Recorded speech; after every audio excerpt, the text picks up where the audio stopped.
Okay.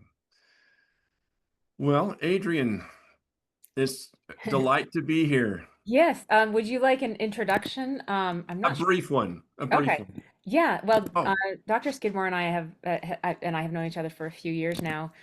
He has taught the class Psychology of Music Performance at the Brigham Young University School of Music for over 30 years. He's been helping performers from around the world find freedom on stage and in life for a long, long time. He's a licensed hmm. psychologist, performance coach, singer, educator, researcher, and author. So his life goal, his life mission is to help performers develop their mental skills so they can, share their gifts and tell their stories and sing their songs. So Oh, we're so pleased to have you here to help performance high people. okay. So yeah, take it away, Dr. Skidmore. Well, thank you. It's a pleasure to be here this evening, and I've enjoyed our association and working with you in different ways over the years. So let's keep doing that. But thank you. Wow, performance anxiety is a big topic, isn't it?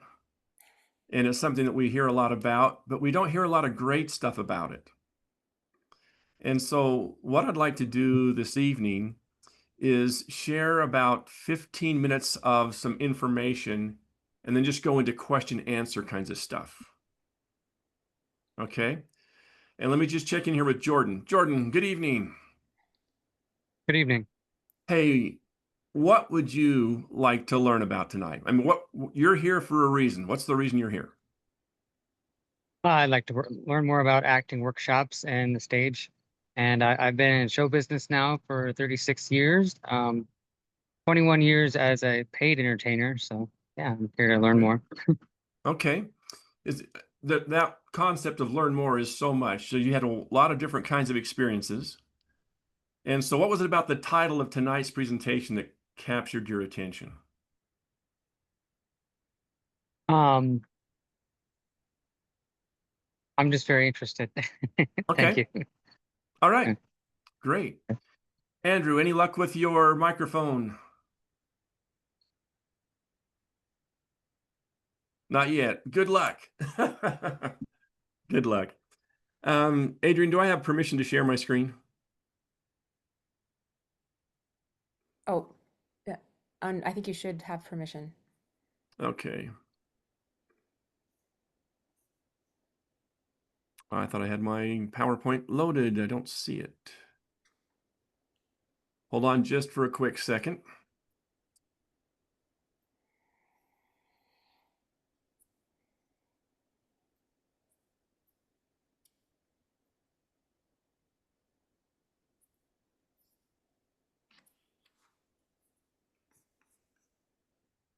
Okay. A little bit about myself. I grew up in a musical family, and music was just a part of the family experience. I was the youngest of five kids. My mom was a piano teacher, voice teacher, and choir conductor. With four older siblings and students in the house, like there was music happening all the time. I mean, there was just music happening all the time. And so now it was time for me to start to get involved in this. Now I was singing solos like in first grade. I remember a solo I sang in first grade at a Christmas program. And then it became time to take piano lessons. And I always tell parents, never ask your child if they want to quit taking music lessons when you're mad at them. Because when my mom asked me if I wanted to quit and she was mad at me, what else could I have said? But yes, of course, I want to quit. I don't want to do this anymore. And unfortunately, she just started to cry and walked away. My dad came in and kind of helped quiet things down. I started taking trumpet lessons. And, you know, through all my trumpet lessons, piano lessons, voice lessons that took me all through junior high, high school, into college with a vocal scholarship, no one ever told me anything that really made sense about performance anxiety. It just didn't make sense. Like the idea of taking a deep breath and somehow it's supposed to go away. Or to imagine the audience in their underwear, like that's going to help anybody with anything. Or to just think positive. Or I hope none of you have heard eat a banana. Have any of you heard that? Oh, I'm so glad no one's heard that. I was doing a workshop a few years ago and I said, well, what have you heard about dealing with performance anxiety? My teacher has me eat a banana. And I go, what? Eat a banana? Well, she told me there was something in it that like prevents you from getting stage fright. And I go like, what? No way. There's no way. And of course, I did a little research on this and there's no way. I mean, if the bananas had that kind of effect, we'd have to get them at pharmacies with a prescription and there'd be, rehab programs for banana eaters. But not too long ago, I put a little query out there on a website. What would you tell your student about dealing with performance anxiety? And this teacher goes, I have my students eat bananas. And I'm going like, no, no, you got to be kidding. And she was talking about maybe there's something in that's supposed to help with performance anxiety. And we have a lot of fun with it. And she ended her post with, except for the boy who ate 4 bananas and then threw up. It's like, oh man, that guy's gonna need some serious therapy. I mean, just so sad that the misinformation and the lack of solid information is something that affects and impacts so many of us. So one thing I hope to do tonight is just share with you some basic pieces of information that I hope you've heard before. And if you haven't, I'm really glad you're picking it up tonight. And we'll see where this takes us. The jitters, shakes, and fears and mistakes. Oh no, I've got stage fright. Well, what are we supposed to do with this? That's the big question. And that's the question that we all have to answer because we really are not in control of the part of our brain and body that creates anxiety. But there's lots of things we can do about it. But to do a lot about it means we're going to have to change our perspective. So I really believe there's an old school approach to performing. And unfortunately, this old school approach is still being taught. Now, this is what I was taught when I was 12. And this is what I saw taught all through junior high, high school, and college. I'm teaching the psychology of music performance. And almost all of my students, all of them really are, still being taught this old school methodology until they're in my class. And what's that old school methodology? It's about the practice. The more practice, just practice more and hope, and at the same time, worry and stress. And you can never really practice too much or enough. And good luck. And too many people are just rarely find any sense of satisfaction performing. Like it's just not a real satisfying experience. They have some great performances sometimes. Sometimes they have some bad performances. But the idea that I really enjoyed this performance. Now, how many of you can relate to this as a perspective? Like you're pretty familiar with this. What do you think, Jordan? You've been around the block a few times. Yes, I can relate to it. Yeah. Yeah. Well, the downside of this more practice approach is that practicing is seen as the solution to things like stage fright and performance anxiety. But not really. Ryan, your concern is you're wondering why your sympathetic nervous system has got you all wired up and anxious when you don't want to be afraid of this. You want to do this. You're prepared to do this. This isn't about more practice. It's about biology and neurology that's going on. But yet we don't get taught enough about this. So the old school approach is about that practice, more practice, and hope, and stress and worry. Stage fright is not your number one enemy or a disease.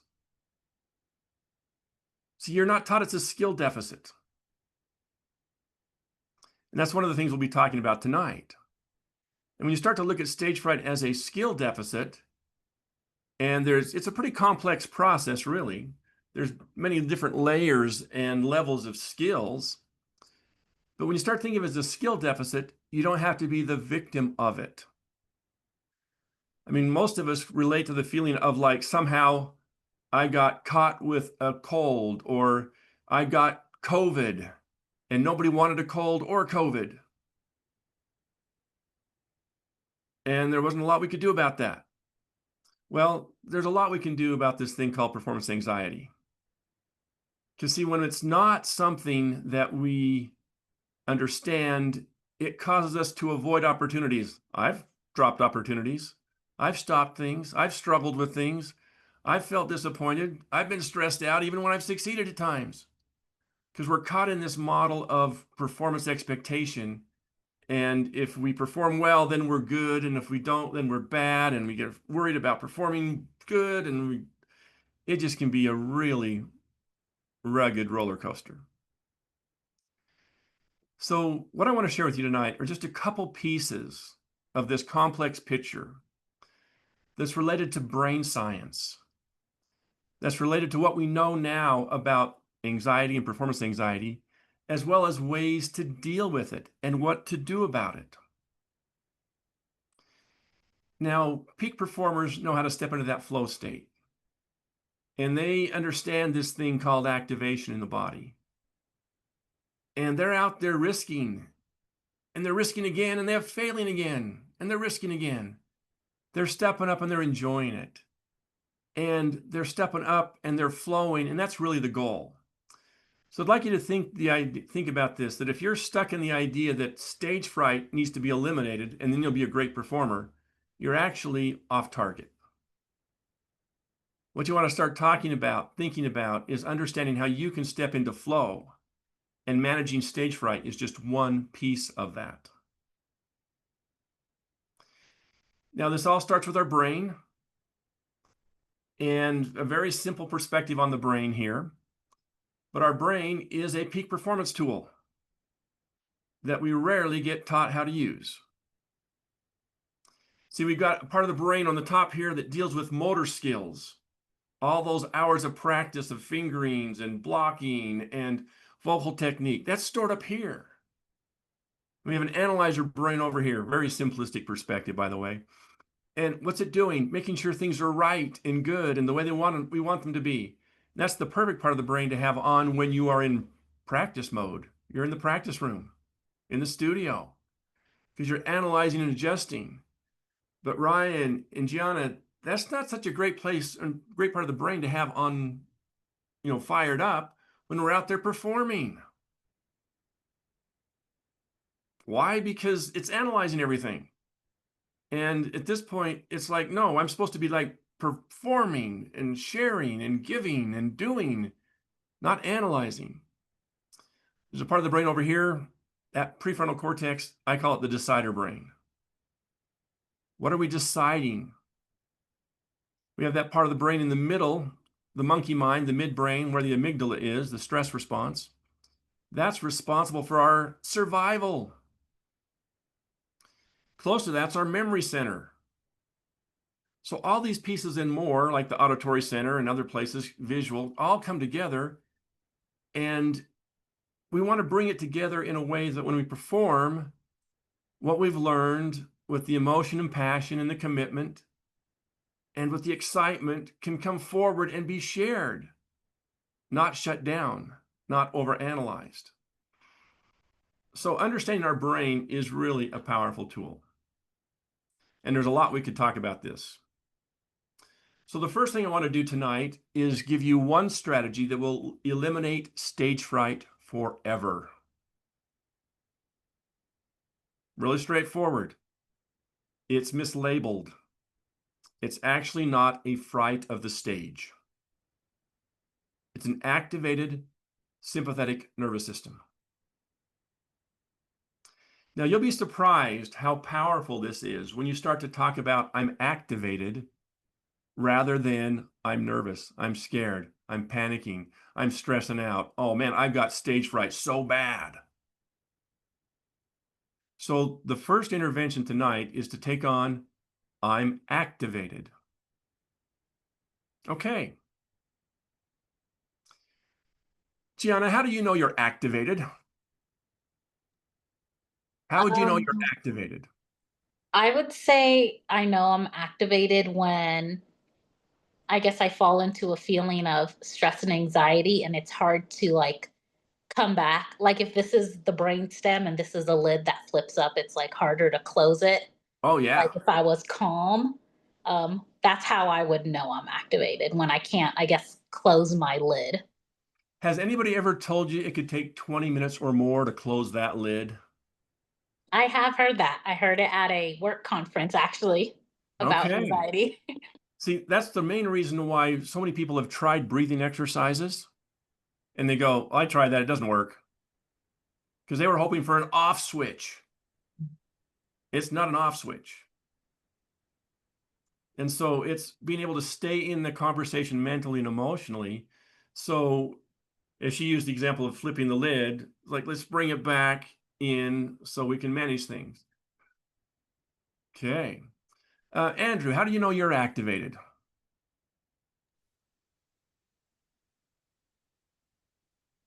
I'm not hearing you, my friend. Hit the space bar, see if that helps.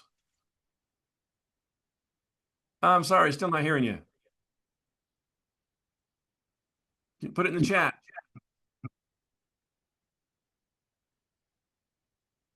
Ryan, how about you? How do you know if you're activated? I can feel the adrenaline spike, and I can feel the anxiety in my legs and my hands, and more importantly, in my voice, which Yeah, is pretty important because that's the instrument I need. that's right. That's like your primary instrument. I got that. Okay, so you start to feel it. So this sense of activation is really preparation for the fight or flight when we are in danger. All right, let's see. Andrew says here, you're more aware of things going around you and in your body. So suddenly the heart pounding, or the hands getting cold and clammy and sweaty, or the mouth going dry, or shakiness in the limbs, or the butterflies in the stomach. Yeah. We start to feel things that we don't normally pay attention to.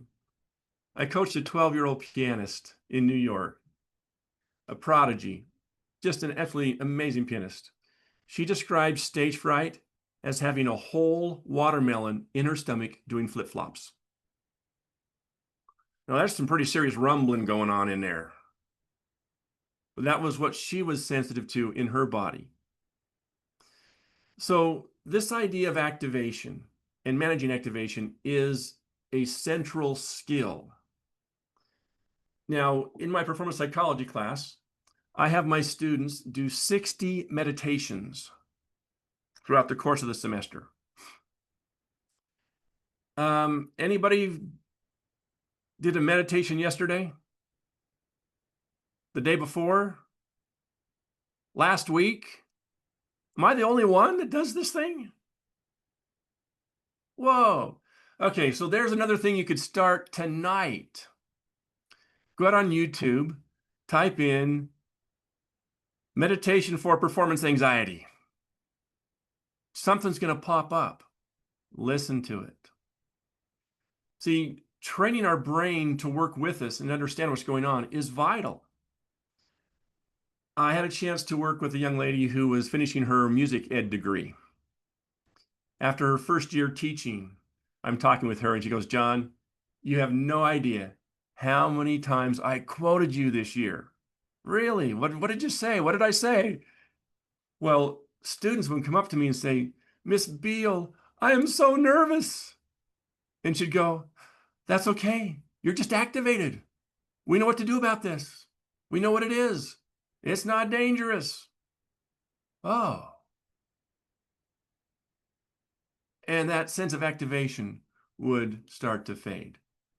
So put in that thought in that brain of yours that says, okay, it would be to my advantage to spend 5 minutes a day just quietly breathing, causing a sense of relaxation and peace, and practicing regulating your level of activation. Now, if all else fails, you could do it at the next time you see a stoplight. It's called the stoplight meditation. You squeeze the steering wheel, body relax. And that's all you do through the length of the stoplight. Body relax. Body relax. And then you calmly proceed. You don't need to close your eyes on that one. So learning to manage activation. Now imagine you being 9 years old and you understood activation. And you've been taught some tools and skills about activation management. And you go to an audition and you know how to manage the activation. A young girl named Audrey Edwards. I said, so how did your audition go? And she goes, oh, John, I walked into that room. Everybody was so activated. And they didn't know what to do about it. I was a little activated, but I managed it. And she got that audition at the age of 9. And she knows what activation and activation management is. So this is a starting point. Oh, I moved the cursor off.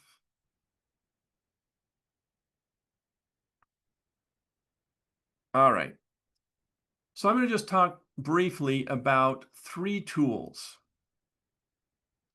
that you can use to manage activation. Now, there's so many, and it really just depends on which one you use. It's kind of like, what's the best exercise equipment? Well, the set that you use that works for you. So the 10 finger breathing exercise. Take a nice breath in and just say to yourself, body, I'm safe. It's time to relax.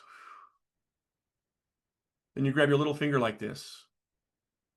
As you're breathing, you squeeze it really firmly. Body, relax. Make sure you're using your diaphragm to breathe. Body, relax. Give it a try, Ryan. Body, relax. See, this is your voice in your neurology saying, relax. Relax. Body, relax. Body, relax. Other hand. Body, relax. Body, relax. Body, relax. Body, relax. Body, relax. Now, is that going to just eliminate all your anxiety, all your activation? Probably not. But if it gives you a tool that gives you a little bit of an edge or the ability to have an impact on that, that's huge. And just by thinking, body relax, I'm safe, focusing here, feel the pressure, release, that's the start of the process. Now, if you've done that a lot, your body understands that feeling and that experience, it can make an incredible impact in what you're doing. The mini death breathing exercise, often referred to as box breathing. Body, I'm safe. It's time to relax. Inhale on the count of 4. 1, 2, 3, 4. Hold it. 2, 3, 4. Out. 2, 3, 4. Hold it. 2, 3, 4. In. 2, 3, 4. Hold it. 2, 3, 4. Out. 2, 3, 4. Hold it. 2, 3, 4. In. 2, 3, 4. Hold it. 2, 3, 4. Out. 2, 3, 4. Hold it. 2, 3, 4. Breathe normally. Now, there's a part of our brain that when we stop to breathe starts to pay attention. And so you're focused on, am I breathing or not breathing? But you're also in charge of that. And so that gives you a very tight focus. And this is a great strategy to help you connect with your body and get things to calm. The third one here I like. If you, as I have encountered a rattlesnake out hiking around, there is a huge wave of activation going on right there, isn't it? And you move back, you run away, and at some point you say, I'm safe now. Okay, I can calm down. So this runaway now, I'm safe, is pretty simple. Just pretend you're running away. I'm running away. Move your arms. You want to do this to where you feel your heart rate actually activate. So just do it with me here. Just, oh, I can do it. I can do it. I'm running away. I'm running away. I'm running away. Okay. 5, 4, 3, 2, 1. Oh, now I'm safe. That is a great little exercise pre-performance when you find yourself excessively activated.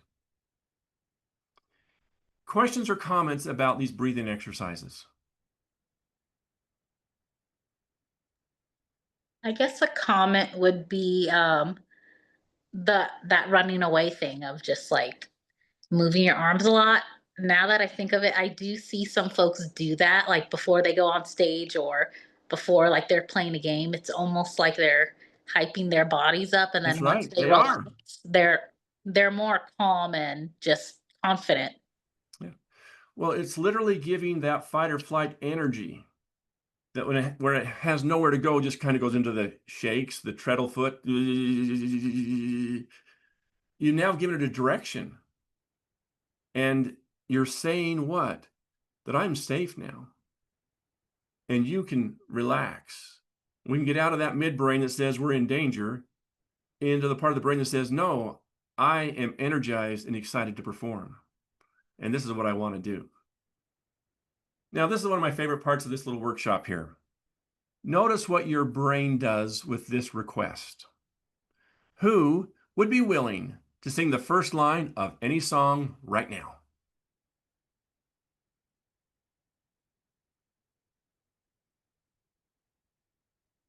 Is anybody willing to sing the first line of a song right now? If no one will, I can. Well, I know you can, and you sing marvelously. I love hearing you sing. Okay, so Gianna, tell me what you're thinking right now. I guess I'm smiling because I am thinking of Okay, just it's almost like the little jitters of like being put on the spot, like somebody sings something. So then I just smile out of nervousness. okay. And that activates you, doesn't it? hmm Just a little bit. I Yeah. mean, I'm safe behind the screen, but just a little bit. Right. Okay. Andrew, what are you thinking about this request? Oh, you have to type it in. Good.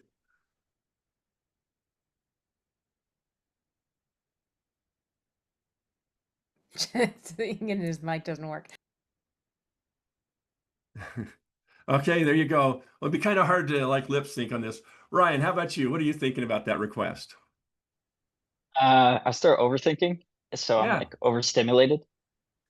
Yeah. And so again, this is part of that fight or flight response, that danger response. I mean, all of you are capable of singing Twinkle, Twinkle, Little Star. I mean, how hard is that? So the reality of this activation system is really important. So let me teach you one more really powerful tool to add to the awareness of being activated. It's the word, so what?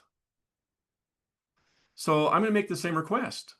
You may or may not experience a level of activation. But what would happen if you just took a breath and said, so what? I got this. I can do this. So who would be willing right now to sing the first line of any song of your choice? Is anybody willing to make that choice? All right, I guess. So what? Sure. I love it. Well, now I'm getting nervous, but it's okay. It doesn't matter. It doesn't It doesn't, matter. so what? See, you're Yeah. not here. So what? Yeah, Um. so what? Okay. Let me be your wings. Let me be your only love. Thank Okay. you. I'm totally off key from being activated, but it's fine because so what? Yeah. So what? So what? Okay, Ryan, how about you? So what? I can almost see it. A little bit more. Come on. That sounds so good. That dream I'm dreaming, but Okay, good job. Okay. So isn't it interesting that we're talking about activation, that physical response, and we put so much emphasis on it and we're so afraid of it. Like that's a problem. Like we shouldn't be activated. Plan on it. Just manage it. Gianna, you were saying like, okay, so what? So I'm a little nervous. So I'm a little activated. I'm not here to be activated. I'm here to sing. I'm going to focus on singing. And that activation starts to fade. So in this last half hour, we've actually discovered some pretty important tools. One is the word so what. Gianna, you used it very well. Okay. Adrian, you had a question. Oh, yeah, I just I love adding like my personal effect of reframing stage fright or nerves to activation. I used to be a competitive water skier, and and now I perform. And in both cases, like you need to get ready for what you're doing. And I wouldn't want to go out and compete feeling lazy and 100% calm. Right. I want to feel activated. And same when I go on the stage. Like Gianna, you talked about like people who like move around before. Like we all do that in my bands. Like everyone's got their own way, but like we try to bring the activation up before we Yeah. get on stage. So like we're reframing this from being a thing that shouldn't happen to a thing that should happen. Like Mhm. we want this higher level of energy. Of course, it's a problem when it's too high and it gets, it affects our voices, and Right. that's what we're talking And about. just as it's a problem if it's too low. So we're really looking for what I like to refer to as the activation window, the space between too high and too low. And we want to learn how to manage that so we stay in that window. We're present in that window more and more often. And we manage it. And oftentimes just going like, okay, I'm activated. So what? I know what I'm doing. And again, there are so many different tools to manage activation, and it really comes down to whatever tool you practice. So practice them. Start doing this every day. See, you do not have to be the victim of this thing that you think might inflict you, this disease called stage fright. It's not a disease. It's an activated sympathetic nervous system. And you don't have to be victimized by it. There's lots of things you can do about it. Oh, by the way, if you wanted to like dump a whole bucket of ice water on your head, that'll deactivate it. But, that's a little drastic for a performer.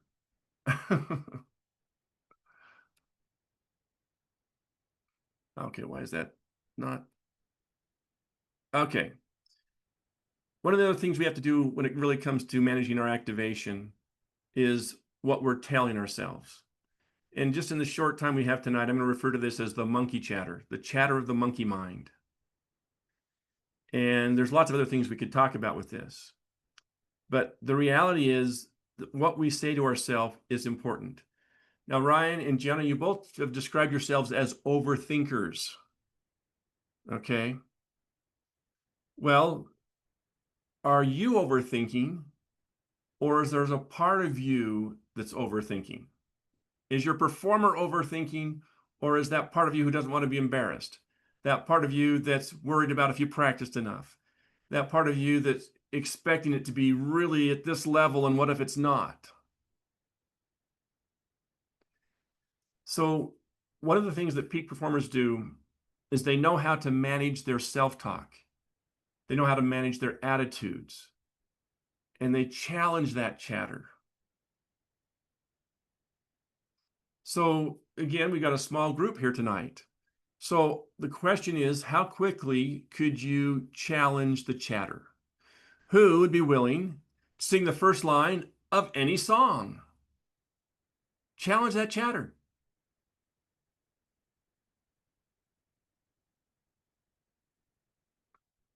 Okay, we are losing the battle with the monkey chatter right now. How quickly can you challenge that chatter? Who'd be willing to sing the first line of any song? I'll go ahead. Okay. Quererte a ti es como querer arrancar un helio ciento. So Gianna, tell me about your experience trying to challenge that chatter. Because I set it up like, challenge this quickly. Just decide to challenge it and decide. What took you so long? Um, well, part of me was blanking on actual like lyrics of songs. Mm-hmm. Like, oh wait, I know all these songs, but I'm forgetting how they start. And then also of probably just pausing, like, I wonder if someone will jump in before I do. But Oh, yeah. more towards like blanking on lyrics, even though I know so many. See, the memory center is right close to that danger center. And when it gets activated, it's not going to pay attention to song lyrics you learned 5 years ago. It's like, how am I going to get out of this room right now so I can be safe? So that's one of the reasons that memory is impacted by that stress response. How about you, Ryan? What was your monkey chatter like? Um, almost like an internal battle with myself. Like I got angry and was on the brink of just going for it, and Yeah, then there's a reservation. yeah. Well, and so that's what you're actually talking about, and I brought this up, a whole nother presentation on what I call the cast of characters in our head. Those different parts of us that we bring to our performances. And sometimes they really are there backing us up and they're the asset. Other times they're more of a liability. But so you want that performer inside of us to be able to step up and take it on. I was at a workshop sponsored by Disney a number of years ago called Inspiring Brilliance. I was one of about 40 music educators from around the country. And we're in this Disney studio singing these great Disney songs, and we are sounding really fine. We are sounding good. And all of a sudden, the next song comes up, and the artist goes, all right, we could use a couple soloists on this next song. Boy, my cast of characters just showed right up. The performer's like, John, put your hand in there. Let's do it. Let's do it. Let's go. Let's go. Wait a minute. You're a psychologist who sings. Like there's like real musicians here. And I'm just kind of bouncing around all these different thoughts. And I found that part of me that's got a little bit of courage. And I put my hand in the air. Now, what I'm really grateful for is everybody else in the room was frozen just a little bit more than I was. In other words, I beat them with my hand in the air and I got to do it. Okay. But boy, I sure had that conversation before I could access that courage, put my hand in the air. One thing that's available with this QR code here is a complimentary 30-minute consultation with me. So you can get a better sense of what I can do for you and how what I can do will help you in moving forward. This is also available on my website.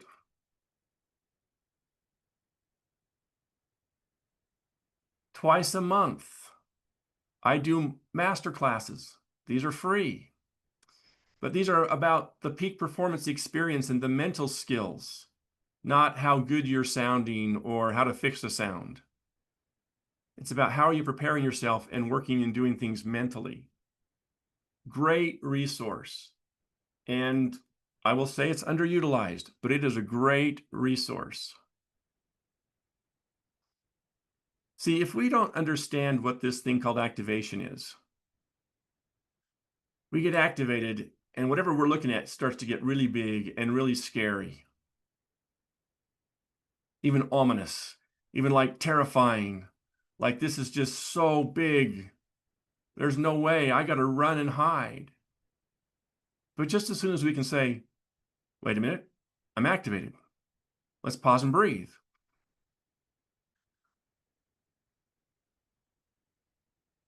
I'm bold.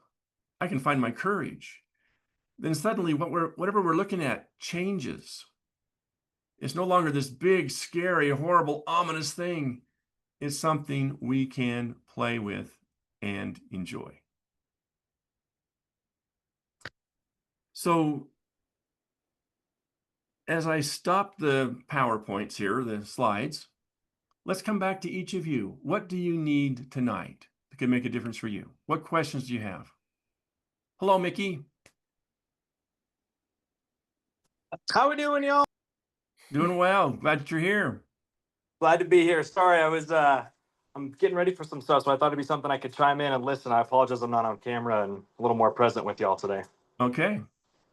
Well, I'm glad that you're here. Thank you. Happy to be here. I would love any techniques you have for like more about how to deal with with the self-talk. Like if you have Okay. stuff going on in your head that you're like, I know I shouldn't be thinking this, but I am thinking this and it's not helping, you know? Okay. Well, frankly, if we had real control of our thoughts, we'd all think happy thoughts and would all be happy and would think positively and we would just handle things positively. Okay. So one of the first things we have to recognize is we're going to have thoughts that just pop into our brain. And I call these the first response thoughts. And think about this in terms of what dropping the ball might mean, or making a mistake, or it not going right. We're going to have an automatic response to it, just like we would to a rattlesnake. Whoa, I'm not going to pick that up. Woo, stepping back. So one of the first things, Adrian, I'd suggest you do is just say, okay, I'm going to pay attention to a first response, a reactive thought. And just know that it came from my monkey mind. And that it's really not to be trusted or to pay attention to. Because it's coming from that part of me that's just reactive from my history. Oh, no, I don't memorize well. Okay. Well, if that comes from your history and you're thinking about doing this role and it says you have all this stuff to memorize and I don't memorize well, that was a first response. Then you just, well, I don't memorize well. I didn't challenge it. And we get stuck in that and then we quit. So that'd be the first thing I'd say. So what do you do? How do you address that first reaction thought? How do you get past it? Okay. One of my favorite strategies for that is to design a mindset. Now, all of you just take a nice big breath in and just imagine that somewhere inside of you is a performer. There's a person who loves to be on stage, person who's like, thinks of performing as, of course, it's worth the risk. Let's do this. I want to do this. I want to be here. Hey, do the solo jump. Put your hand in the air. Put your hand in the air. That was my performer saying, let's do this. Okay. So step into the role of the performer for a moment. And think of yourself as an excited, confident, bold, expressive, inspiring performer. It's possible to be that. So if you can design your mindset ahead of time, and then when something flashes in from a first response, wait a minute, I could go down the path of, I really can't do this. I don't know how to do this. I'm not very good. Or I could say, I'm courageous. And this is what I've done. And I want to go down the path of I'm courageous. And sometimes we can have really ugly battles in our head. Our heart and our emotion and our head, we're just all over the place. And so we have to look at that and say, okay, if I'm going to be bold and confident. So think about this from the standpoint of your next performance, no matter how big or small, whether it's music or at work. Just think about if I could design a mindset for that performance. And I could step out there and actually be in that energy, how would that performance go? Be pretty exciting, wouldn't it? Again, Broadway stars get paid for staying in character. They don't get paid for doing things perfectly. So when you take that on and say, I'm going to bring in my character of the bold and confident, okay, that's who I want to be. So that's a great way to deal with that first response of, oh, but no, that's too hard, or you can't do that, or what if you make a mistake? I'm the bold and confident. I'm the creative and expressive right now. Okay, I've got this. Those are pretty much like in the moment kinds of strategies. Another strategy that's a little bit more of a processing strategy, I like to refer to this as the 5 ands, A-N-D-S. And so let's just suppose you had a horrible performance, a sad, humiliating, embarrassing, devastating performance. And your first thought was, I am done. I'm never performing again.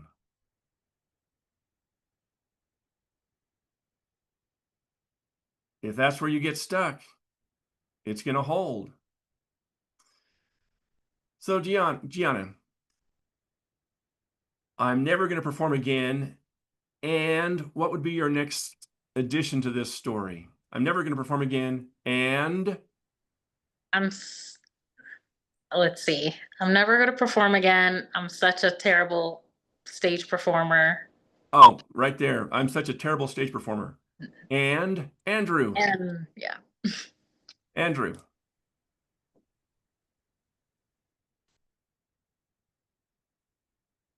Oh, he's put in the chat. I keep forgetting. He's put it in the chat. Great. And I have no idea what I'm doing. I have no business being here. Okay.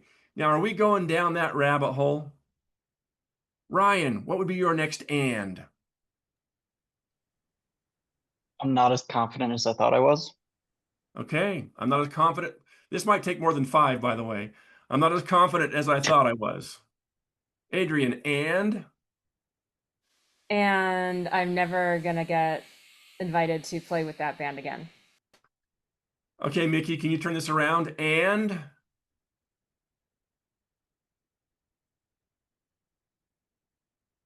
Okay, Gianna, turn it around. Change the direction.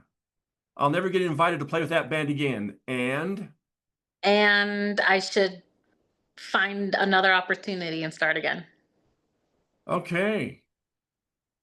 I'm going to find another opportunity and start again. Ryan, how would you add to that? And I'm going to learn from it so that I can move on to something even bigger. wow. Can you feel the difference in that? I've talked to so many people who have just stopped and quit. They're done. Not doing that again. Young lady was 14 years old, playing a Chopin piece she'd worked so hard on for her sister's wedding reception. It was horrible. It was embarrassing. It was humiliating. She ruined the wedding reception. And she told herself she was never going to play Chopin again. And she avoided Chopin until when she was getting her bachelor's degree in piano performance, her professor said, your senior recital is going to have Chopin be a part of this. She was now in my office trying to get over her Chopin phobia. Okay. We got her through that. So we've got to be really kind and compassionate to ourselves as we're trying to work through some of this stuff, the chatter in our own head. Because it's usually reflective of the experiences we've had. It's reflective of problems we've encountered. Sometimes it's the story we made up about things. And we do the best we can do. And so that's a great thing to bring some compassion to a situation. Wow, I just sounded really critical, harsh, and mean.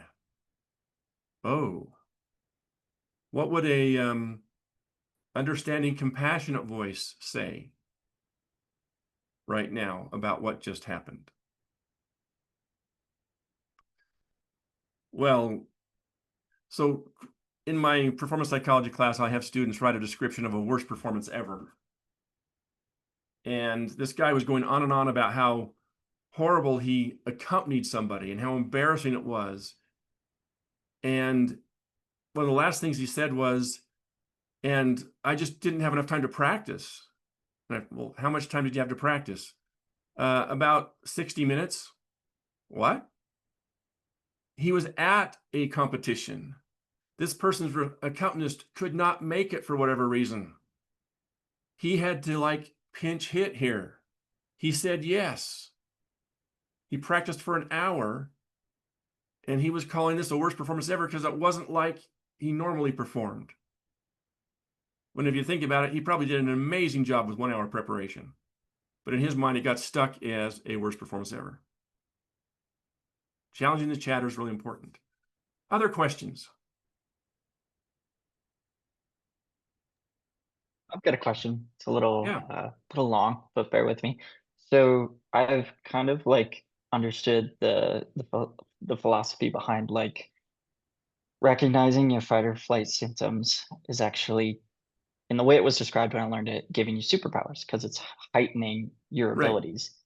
Yeah. Um, and I feel like those things are typically perceived in a negative way by most people. So like learning to utilize that in the moment, but even more importantly, and more of what my question is how do you stay present in the moment? I feel like a lot of our preparation is so based on surviving the experience of the performance, but that is based on fears of what happens before and after. How do you remind yourself in the moment to actually enjoy what you're doing?